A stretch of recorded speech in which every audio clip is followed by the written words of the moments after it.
Vamos lá. Terceira parte da nossa aula. Hoje a hora está passando muito rápido, né? Para a glória de Deus, tudo é para a glória de Deus. Ricardo, Fala, meu querido. Rapidinho, perguntar aqui, esse daqui da vidência, eu sei que você já explicou algumas coisas, mas eu queria entender sobre os oráculos da vidência. Como que o pai de santo ou o vidente, ele faz o acesso ao presente e ao futuro? Tudo bem que ele tem o dom ativado pelo inimigo, ele usa o poder da unção que foi transferido para ele, né? Através dos pecados aí e os princípios usam isso daqui. Mas como que ele acessa? Que muitas vezes o vidente das trevas, ele consegue acertar. E eu queria entender como que ele faz. Ele acessa o quê? Ele acessa as estrelas e lá está escrito alguma coisa em código que eles conseguem ler. Como que ele faz esse acesso? Então, deixa eu fazer o seguinte. Vamos fazer como são 16 itens, e eu queria tentar, eu nem sei se eu vou conseguir, mas eu queria entregar os 16 hoje. Aí, na aula que vem, eu tiro dúvidas sobre os que vocês mais ficarem intrigados, que eu tenho resposta para todos eles, né? E a gente discute aqui, que nenhuma resposta é absoluta, né? Eu sou contra respostas absolutas. Eu gosto de discutir, eu acho que nós temos que ser seres racionais. Deixa eu ver se está gravando, está gravando. Está todo mundo aqui, eu acho que sim. Bom, enfim. Então, eu fico devendo, você me lembra, tá, Carlinhos? Então, a pictografia, olha que coisa interessante. Os cananeus, eles eram povos pagãos que moravam no norte da Terra Prometida antes dos hebreus chegarem lá. Os hebreus passaram pelo deserto e receberam os 10 mandamentos em tábuas, mas eles não sabiam ler. 22 letras. Quando os hebreus chegaram para tomar as terras e foram tomar a terra dos fenícios, eles perceberam que o alfabeto fenício, que é o cananeu, a mesma coisa, tinha 22 letras e a grafia era praticamente, era semelhante, era muito parecida com a que estava nas pedras dos 10 mandamentos. E eles conversaram com os cananeus e falaram qual o significado desse primeiro desenho, desse segundo desenho, até o 22º. E quando eles foram vendo esses significados, eles entenderam toda a profecia que Deus havia entregue, olha que coisa louca, aos cananeus, que era um povo pagão, para que os cananeus guardassem e entregassem para os hebreus. Então, cada letra do hebraico ela carrega uma unção, um código. Para vocês que não assistiram o meu curso dos portais do Aleph Beit, só para vocês terem uma ideia. A primeira letra do hebraico, a primeira, segunda, terceira, Aleph Beit Gimel, é o Pai, o Filho e o Espírito Santo. E isso quem falou foram os cananeus. Eles falaram, o Aleph significa a cabeça, o touro, que é o líder, o cabeça. O Beit significa a casa, é o B. Por isso que Aleph com Beit vira Aba, o cabeça da casa. Entendeu? O Gimel é o espírito, é o camelo que carrega as pessoas para o seu lar, é o Espírito Santo. E vai seguindo até a última letra, que é o Tav. E o que é o Tav? Eles falaram assim, o Tav para nós é dois paus cruzados assim, ó. Que é uma marca que as pessoas têm que ter. É uma demarcação de dois paus cruzados. Olha só que coisa interessante. A primeira letra era o pai e a última era o filho na cruz. Então, Deus deu a pictografia aos povos antigos, para eles guardarem os códigos para nós. Se você for lá no Egito, você vai ver pinturas que contam histórias. Se você for nos povos celtas, né, em outras... Né, a arqueologia encontra muito isso, pinturas que contam histórias. E todas elas conduzidas por espíritos, ou espíritos malignos, ou pelo próprio Espírito Santo, né? E hoje nós estamos restaurando a arte profética na igreja, né? Isso é muito interessante. Existe a diferença entre a arte profética e a profecia artística. Nós temos uma live só sobre isso no canal. A arte profética é quando você usa a sua arte para mostrar coisas do céu. Então você fala, poxa, eu creio que o céu ele tem... Sim, aí você usa a tua arte, é uma arte profética. Agora, a profecia artística é quando Deus toma você em espírito de profecia, mas ao invés de você falar, você pinta, você desenha, você rabisca.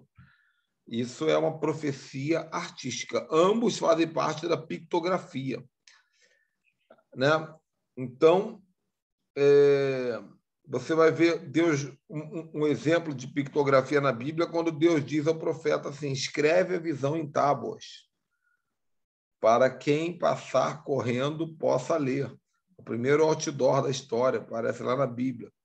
Né? Escreve a visão em tábuas. Deus deu a visão e mandou escrever em tábuas, o cara talhar lá. Êxodo 31, versículo 3 ao 5. É uma referência para vocês estudarem em casa. Número 9, empatia profética. Isso aqui eu diria que é o ágape somatizado. Coisa mais linda. A empatia profética, ela é, para mim, de todos esses, o dom mais poderoso. Para a Bíblia também, ainda que eu tivesse a língua dos anjos, a língua dos homens, se eu não tivesse amor, eu seria como um sino que só faz barulho, um metal que soa, um sino que tine. Então, a empatia profética é quando você sente um amor somatizado, ou seja, você sente a dor do próximo, você sente a aflição do próximo, o seu corpo interpreta o que está acontecendo com o próximo.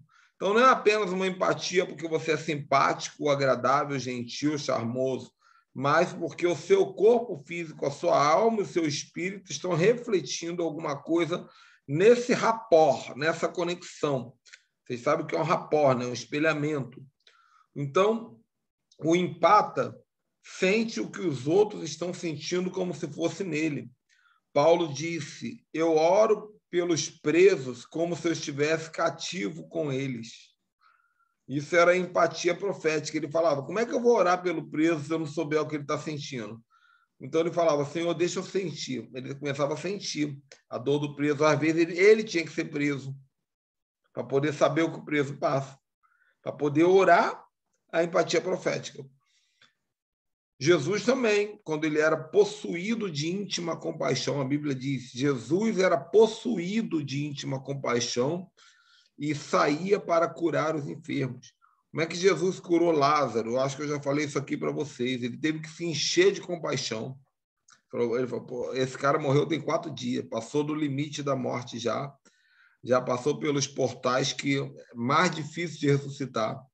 O que eu tenho que sentir agora para poder ressuscitá-lo é um outro nível.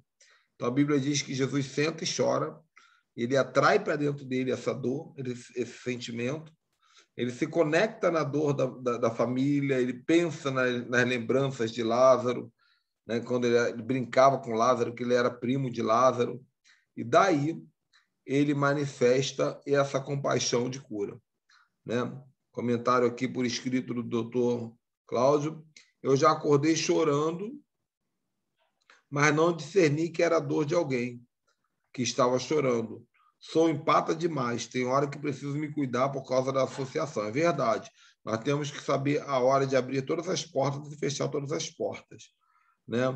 Tem hora que é para ser empata, tem hora que é para ser psicopata. Né?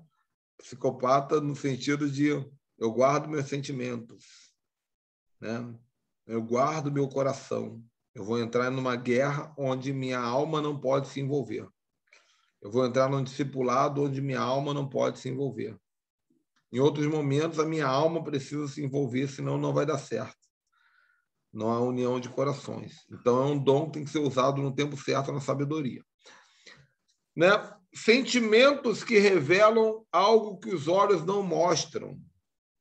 Por exemplo, eu sou um poço de transparência. Tenho pedido até a Deus que me deixe um pouquinho mais secreto, né? Aí eu fui pregar no evento do Vinícius Iracet, cara é um profetão, né? Hoje eu vou assistir a live dele, tinha 25 mil pessoas online. Eu falei, pô, tá de sacanagem, 6 horas da manhã, meu irmão. Eu com 32 pessoas online, o homem com 25 mil. A autoridade que ele conquistou pela unção e pela graça de Deus. E eu fui pregar como convidado no congresso dele uma vez, e ele falou para mim assim, de primeira, eu vejo você e eu sei que você carrega dores e feridas terríveis e que você tem um coração de criança, mas um espírito de leão. Mesma coisa que o Judá Bertelli falou, mesma coisa. Você tem um coração puro como uma criança, mas um espírito de leão. Se alguém passar na tua frente, você mata com a sua garra. Porque você é um guerreiro, você é um leão. Mas teu coração é puro e frágil. E eu falo, Senhor, esconde essa fragilidade, porque senão o diabo vai ficar atacando o tempo todo. Deixa só o leão aparecer. Né? Mas por quê? Porque os empatas, eles conseguem ver. Eles olham para você com mais atenção e conseguem perceber, né? Sentir o que você sente. O empata, ele tem um nível de amor que faz a pessoa sentir o que você está sentindo. Tá? Então, nós estamos aí com Romanos 15, versículo 5 e 1 Pedro 3, 8. Número 10. Revelação.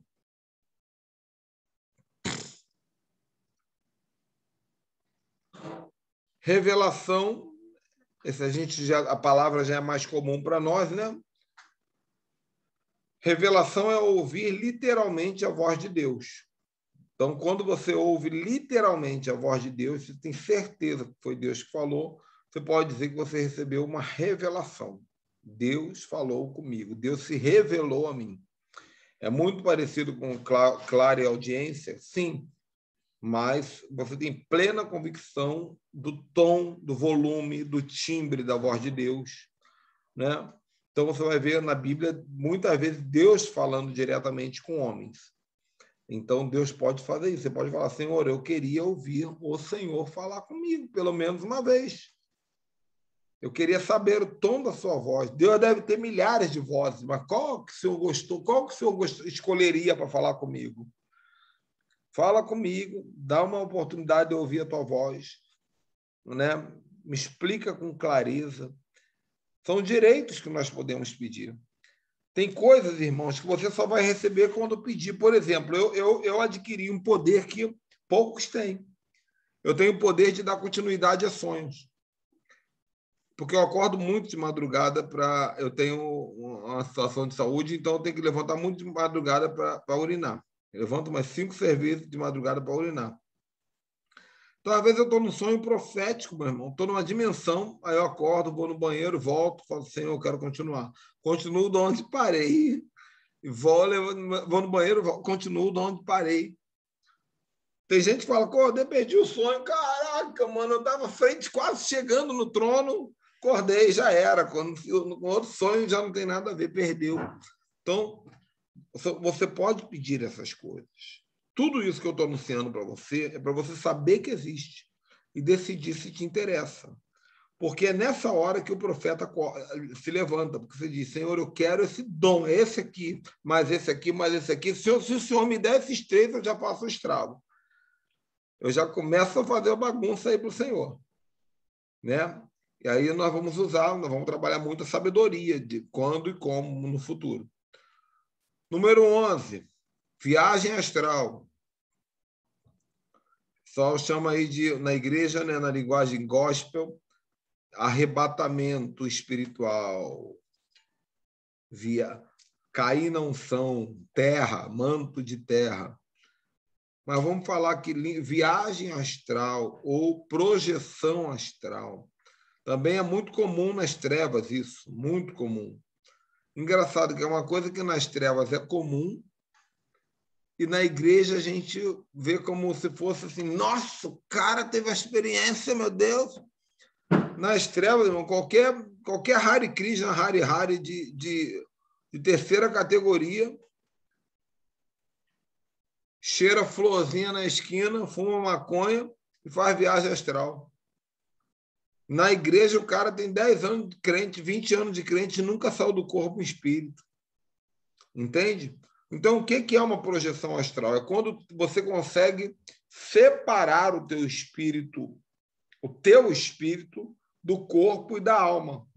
E o seu espírito é levado consciente por regiões do mundo espiritual, seja da luz ou das trevas, e também para lugares terrenos. Eu já tive muitas experiências nessa área. Já fui para os Estados Unidos, eu já fui... Eu, uma vez em Belo Horizonte, viajei para o Rio de Janeiro para ver como é que estava a minha família, minha mulher, meus filhos. Eu já fui do Rio para Belo Horizonte. Né? Então, viagem astral é uma coisa comum para quem crê. Tem muita gente que sofre de viagens astrais involuntárias. Né? A pessoa sai do corpo enquanto dorme, fica lutando para voltar para o corpo, pensa que vai morrer, acorda suada. Aí alguém manda para o espiritismo, fala, tem que procurar um médium para te benzer, desenvolver tua mediunidade, tudo estratégia do diabo para poder roubar a pessoa. Entendeu? Por quê? Gente, nós temos que aprender o seguinte, se uma pessoa tem poderes, nós temos que agarrar essa pessoa e trazer para nós. E ativar. O diabo, ele dá o poder e leva para lá e fala assim, você é médium. É igual o homossexual. Deus me deu uma estratégia tremenda para ganhar um homossexual. Existe um texto na Bíblia que diz que existem alguns que foram separados para serem eunucos. Vocês já viram isso na Bíblia? Existem alguns que foram separados para serem eunucos. O que é o eunuco? É o cara que não tem aptidão sexual. Nos tempos bíblicos, cortava até a torneirinha, né, para poder não ser um fake news, né? Vai que o cara é o falso eunuco lá e pega as concubinas na escuridão. É igual falso gay, meu irmão. Tem falso gay aí que anda no meio da mulherada, menina, e vê tudo que acontece nos bastidores porque finge que é gay. Então, a Bíblia diz que existe o eunuco. Aqueles que não nasceram com aptidão para mulheres, porque eles nasceram para servir apenas ao Senhor. Aí o cara cresce, adolescente, ele fala assim, não sei porquê, mas eu não gosto de mulher.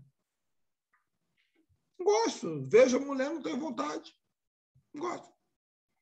Aí o diabo fala para ele assim, teu negócio é homem, cara. Aí ele vai para os homens. Por quê? Porque ninguém chegou para ele e falou assim, é porque teu negócio é eunuco, cara. Vem para a igreja que você vai servir ao Senhor a vida inteira, fica de boa. Você não precisa ser gay para não gostar de mulher. Entenderam? É macho. É um cara, homem, que não tem mulher, que não namora, que não casa, que não tem interesse. Ele não tem interesse. O negócio dele é servir a Deus. Só que o diabo botou na cabeça da sociedade que se você não gosta de mulher, você tem que ser gay. Quantos eunucos estão servindo ao movimento gay sem saber?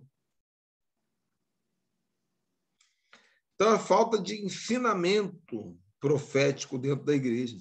Mesma coisa é a magia. Fala, bruxo, feiticeiro. Não é feiticeiro, não. Chama para cá. Fala, irmão, você é dos nossos. Você só está no time errado, cara. Falaram que você é Flamengo, mas você é Vasco. A gente vai comprar teu passe aí. Eu traz para cá. Hoje eu estava fazendo um discipulado com um rapaz que se encheu de maconha no final de semana, torrou a grana dele toda de maconha. E eu dei uma atenção para ele, ele falou, poxa, por que você está me dando atenção? Por que você está me dando atenção? Eu falei assim, porque eu sou um garimpeiro, cara. Aí ele falou assim, como assim garimpeiro? Eu sei quando eu acho um diamante. Quando eu olho para um diamante, eu acho. Ele falou assim, eu sou um diamante? Eu falei, claro que é. Você é um diamante dos melhores que tem. Só que ninguém vê, eu vejo. Aí ele, pô, apóstolo, caramba, você acredita em mim? Eu, claro que acredito. É isso aí que o Carlinhos falou, o celibato, né? Só que o celibato, ele não trata. Ele só diz, celibato. O homem tem que se celibatar. Aí não é um eunuco. Aí pega um homem com instintos masculinos e bota como celibatado. Aí o cara fica desesperado, olha para um lado, para o outro, não vê mulher. Primeiro furo que ele vê, ele mira, meu irmão. E geralmente é de uma criancinha do coroinha lá da igreja, entendeu? É o celibato. O eunuco é o contrário. Não é botar gay no altar da igreja. Você tem que falar, cara, tu não é gay, você é eunuco. Não é para você ficar na igreja desmunhecando, dizendo, eu gosto de homem, menino. Não, não é isso, não. Você é eunuco. Mas vamos voltar aqui para a aula. Então, projeção astral, arrebatamento número 11. O espírito humano se separa do corpo e a alma é levada a regiões espirituais ou terrenas. A alma não pode se separar do corpo. Se a alma se separar do corpo, a pessoa morre. Por isso, se você tiver uma experiência de viagem astral, é importante que um anjo fique tomando conta do teu corpo e da tua alma, porque você pode ser atacado e não voltar mais, né? E o que une o seu espírito à sua alma, lá em Eclesiastes, capítulo 6, se eu não me engano, versículo 12, vai dizer que é o fio de prata, né? O Espiritismo fala sobre isso também. É um fio de prata, é uma corda de prata. Então, o teu espírito ele pode ir lá, meu irmão, no terceiro céu, mas ele está preso a você ainda num fio de prata. E se esse fio de prata for cortado, está escrito lá em Eclesiastes, que a pessoa morre. Depois eu vou dar uma aula explicando isso. Bom, o Carlinhos está perguntando, viagem astral, o cristão pode controlar a viagem astral? 99% das pessoas vão dizer que não. Eu dei uma aula sobre isso recentemente, dizendo que sim.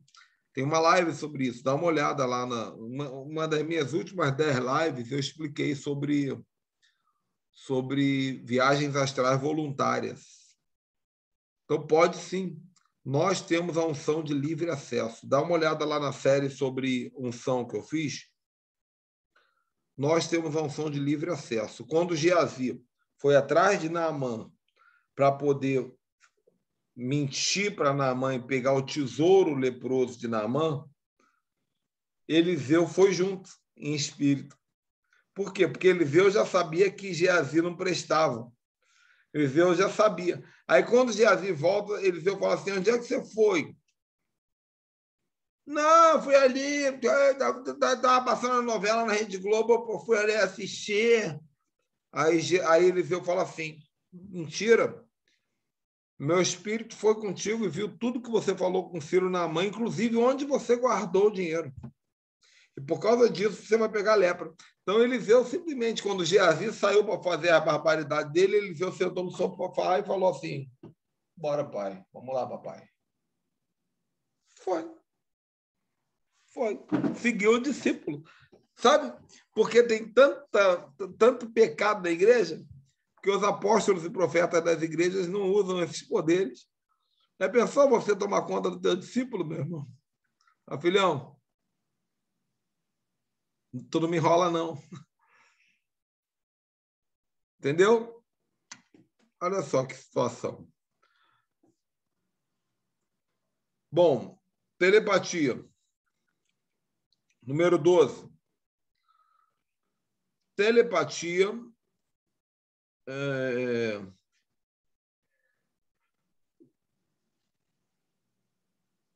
Viagem astral, eu deixo para vocês aí 2 Coríntios, capítulo 12, versículo 2.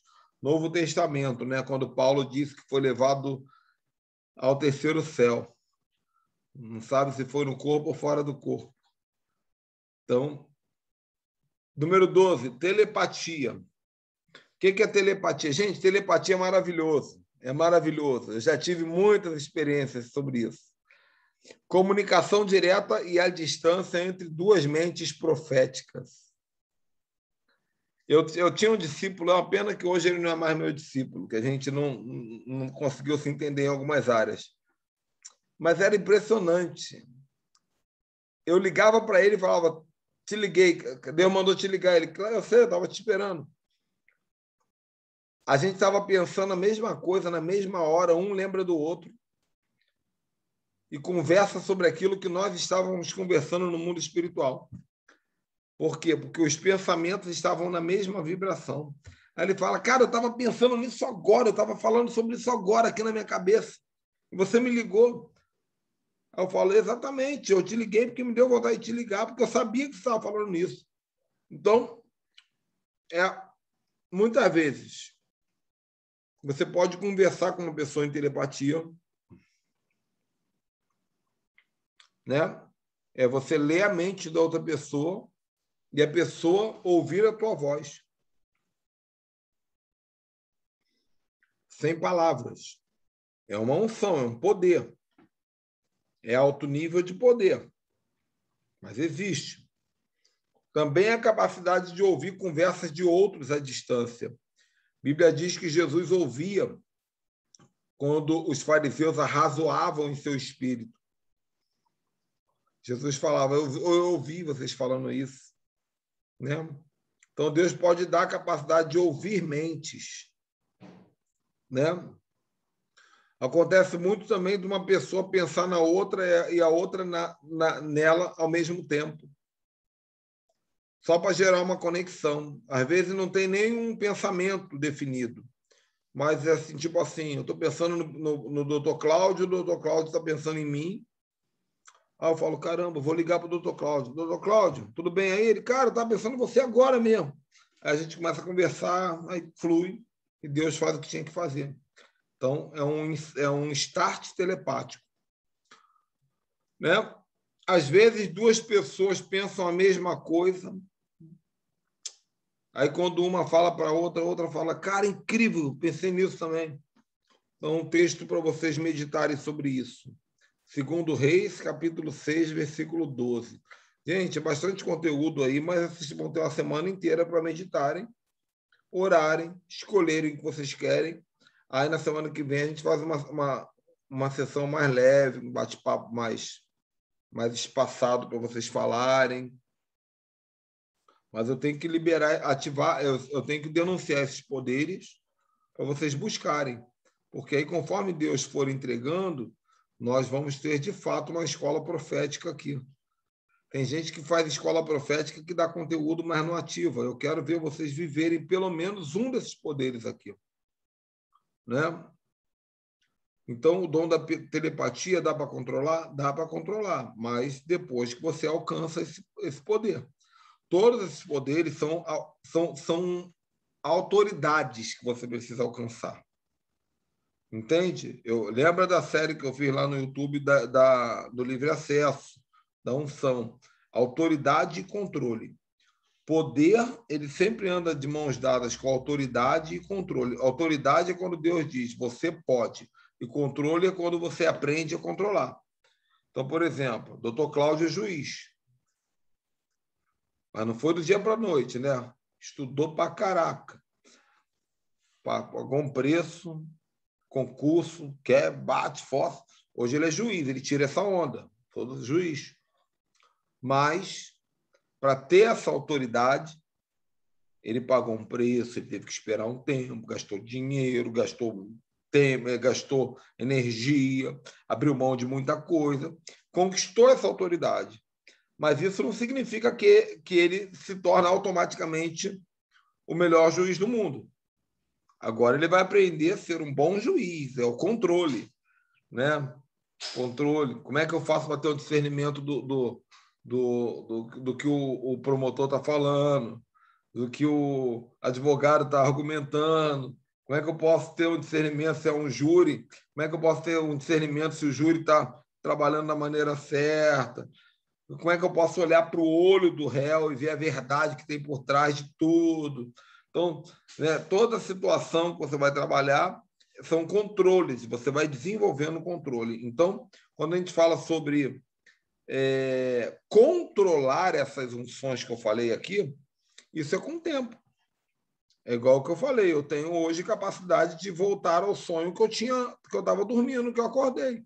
Mas eu conquistei isso. Algumas outras coisas sobrenaturais que eu tenho conquistado nesses dias. Depois eu vou contar para vocês. Bom, telecinese. Parece até o nome de canal da TV a cabo, né? telecinese. Telecinese. Gente, faltam mais 10 minutos. Então, se cair, são 16. Faltam 3. Se cair, eu não vou voltar. Aí, na semana que vem, a gente dá a conclusão. Aí, se cair de repente, eu já peço perdão, porque eu não vou me despedir. Então, já deixo minha gratidão por vocês participarem da live, né? Amanhã é aniversário da minha esposa, a gente vai passar o dia na rua. Então, eu vou ter que dormir cedo, acordar cedo. E amanhã nós vamos ter uma live tremenda, às 7 da manhã, falando sobre a espada da paternidade, do legado e da herança. Essa live vai ser muito forte, se vocês puderem assistir. Bom, telecinese é o mover objetos através de comandos mentais. Parece com a telepatia, mas você não fala com pessoas, você fala com objetos. Olha só o nível do negócio, mano. Você pode movimentar objetos através de comandos mentais ou através de comandos verbais. Entenda uma coisa, tudo fala, mas tudo ouve também. E se tudo ouve, tudo obedece à autoridade. Então, eu posso olhar para esse pedaço de pão aqui e falar assim, esse pão tem autoridade sobre mim. Mas eu também posso entender que eu detenho autoridade sobre esse pão. Né? Tudo ouve no mundo espiritual. Deixa eu contar uma história. Quando eu era recém-casado, nós casamos no dia... Talvez eu fique preso aqui na telecinese, mas que Deus dê graça. Aí depois vai ficar faltando só teletransmutação, teletransporte e coreografia. Mas aí eu falo bem com paciência na semana que vem. Deixa eu fechar com telecinese. Quando eu era recém-casado, eu casei no dia 16 de dezembro de 2020. Então já são 20 e poucos anos de casado. Para ver como é que eu estou velho, gente. E eu casei, veja bem, no dia 16 de dezembro, 9 dias antes do Natal. Eu queria passar o Natal em casa, com a minha mulher, de novinho, casadinho, recém-casadinho. Eu gosto de cozinhar. E ela queria passar o Natal na casa da mãe dela, porque o estilo familiar dela era desse, de juntar com a família. E eu comprei um peru. Aliás, eu acho que eu ganhei do trabalho, não sei. E no dia do Natal de manhã, eu e a minha esposa estávamos temperando o peru. Enquanto a gente estava temperando o peru, a gente estava discutindo, conversando, se a gente ia passar o Natal em casa ou na casa da minha sogra. Em casa ou na casa da minha sogra. Só que a conversa esquentou, gente. Olha só. 9 dias de casado e, de repente, a gente começa a brigar. A gente começa a brigar, discutir, e eu falo assim, quer saber? Bota essa porcaria desse maldito frango na geladeira e vamos para a casa da tua mãe. E a geladeira nova, pegamos o peru, enrolamos no PVC, botamos na geladeira e fomos para a casa da minha sogra. No dia seguinte, nós voltamos e o frango estava podre e cheio de moscas dentro do saco plástico na geladeira. Ele murchou, ele virou a coisa mais nojenta que você pode imaginar. Porque eu amaldiçoei aquele frango sem saber. Aquele dia, no início do meu casamento, eu descobri o poder de palavra que eu tinha. Sabe? Então, nós temos que ter muito cuidado, porque a nossa boca pode mover coisas. Tudo ouve mesmo. Né?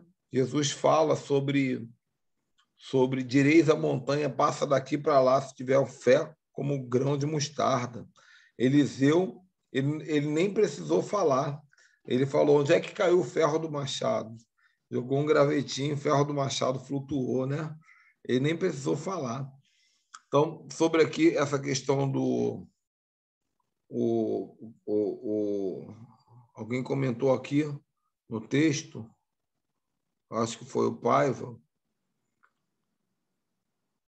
sobre a questão de movimentar objetos, eu sempre achei que fosse o espírito imundo. Demônios movimentam objetos, mas lembra do que eu falei no começo, todas as coisas foram feitas por ele, sem ele nada do que foi feito se fez. Então, tudo que o demônio faz é imitação do que Deus pode fazer. bota isso na sua cabeça. Não existe nada que o diabo faça que não seja uma cópia roubada. A gente vê aquele filme Ghost, né? Quem lembra daquele filme, né? Do cara do trem lá ensinando a mover a moedinha. Pem. O fantasma. Então, o espiritismo, ele romanceia uma ideia para poder fazer parecer que, né, mover o garfo, né? A pessoa fica olhando para o garfo lá, o garfo se amassa todinho. O diabo que está amassando o garfo lá. Mas o anjo pode fazer a mesma coisa. Né? Os anjos podem fazer a mesma coisa. Então, essa questão da telecinese. Gente, eu vou parar por aqui. Vou ficar devendo para vocês, porque eu não vou correr. Para a gente poder, na semana que vem, a gente terminar explicando bem devagar teletransmutação, teletransporte e coreografia. Coreografia é forte demais, gente. Vocês vão ver a dança como algo que todo mundo vai querer. Se vocês souberem o poder da dança e dos movimentos, e aí nós vamos ter um tempo para conversar sobre isso. Vai ser assim na semana que vem. Nós vamos conversar, vamos tirar dúvidas, mas eu quero pedir um favor para vocês. Eu quero que vocês orem e peçam ao Espírito Santo que dê para vocês experiências com Deus nessas áreas aí. Coloca a pauta de tudo que vocês escreveram debaixo do joelho.